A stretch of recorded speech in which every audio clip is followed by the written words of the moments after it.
Media మిత్రులకి జై భీమ్. ముఖ్యంగా 30 ఏళ్ళుగా 3 రోజులలో పరిష్కారం కావాల్సిన వర్గీకరణ సమస్యను 30 ఏళ్ళుగా పరిష్కారం కాకుండా ఉండడానికి ప్రధాన కారణము ఏ అధినాయకుడైతే ఉన్నారో ఆ అధినాయకునికి చట్టం ఇట్లా ఏమాత్రం అవగాహన లేకపోవడం.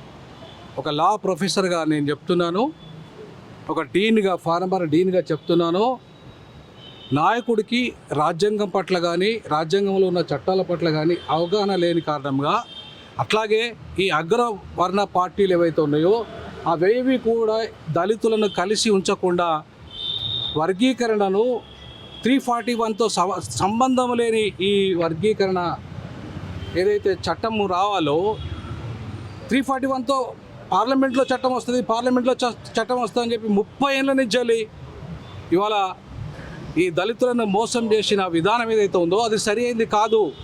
మాలలు, దొంగలు, ద్రోహులు, మనువాదులు అని చెప్పి మాదిగలు తిట్టడం కానీ, లేదంటే మాదిగలు దొంగలని మాలలు తిట్టడం కానీ, లేదంటే ఇంకా ఇతర మోస్ట్ బ్యాక్వర్డ్ ఎస్సీ కులాలను తిట్టడం కానీ ఇది తప్పు. దళితులంతా అంటరాని వాళ్ళుగా ఒక్కటే. ఆయన రాష్ట్రపతి నుండి మొదలుకున్న ఆయనకు అంటరానితనమే ఉంది.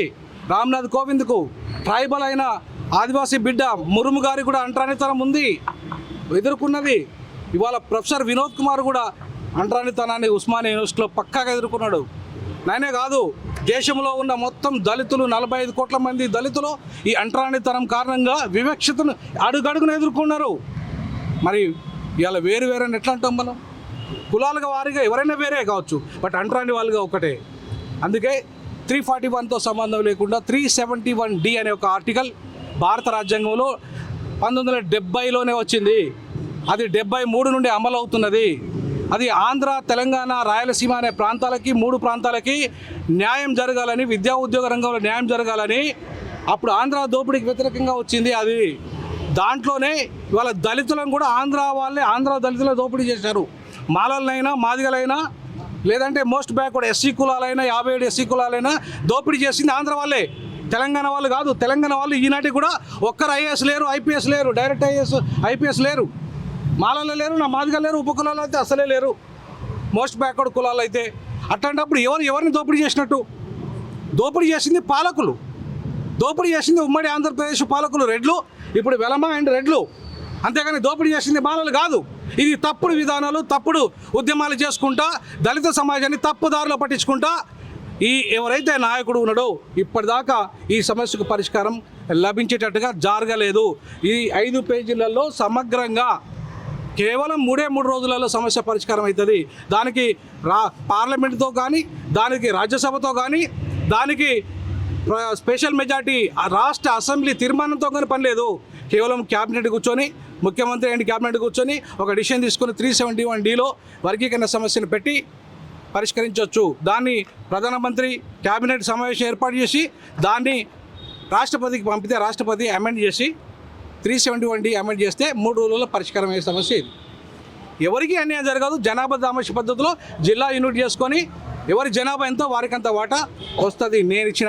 నేను చెప్పిన దాని ప్రకారంగా. సో నేను ఇచ్చిన దాని ప్రకారంగా ఇక్కడ స్పష్టంగా చెప్పిన షెడ్యూల్ కులాల ఉపవర్గీకరణకు శాస్త్రీయమైన పరిష్కారము మరియు దళితుల సమగ్ర అభివృద్ధికి పలు సూచనలు. అంటే ఖాళీ వర్గీకరణతోనే మా జీవితాలు మారాయి. మాకు బడ్జెట్లో వాటా, మాకు పరిశ్రమలో వాటా, మాకు ఇండస్ట్రీలో వాటా, మాకు కాంట్రాక్ట్లో వాటా, మాకు భూమిలో వాటా, అధికారంలో వాటా దక్కినప్పుడే మా జీవితాలు మారుతాయి. అట్లా మారకుండా మేము కొట్లాడుకుంటూ ఉండి అధికారానికి దూరమయ్యే ఏ కుట్ర అయితే జరుగుతుందో ఆ కుట్రలను ఛేదించాల్సిన అవసరం ఉంది. ఆ దిశగా ఇవాళ మాదిగా ఉపకులాలను కలిసి మేము ఒక్కరం రాలే. డాక్టర్ గోపీనాథ్ ఆయన ఆయనకు జ్వరం బాగా వచ్చి రాలేదు. మన తమ్ముడు బైరి వెంకటేష్ 57 కులాల వ్యవస్థాపకుడు, వెనుకబడ్డ మోస్ట్ బ్యాక్వర్డ్ ఎస్సీ కులాల వ్యవస్థాపకుడు బైరి వెంకటేష్, టీచరు, ఆయన డాక్టరు, ఆయన టాప్ మోస్ట్ డాక్టర్, ఆయన గుండె డాక్టరు. నేను ప్రొఫెసర్ డాక్టర్ గాలి వినోద్ కుమార్.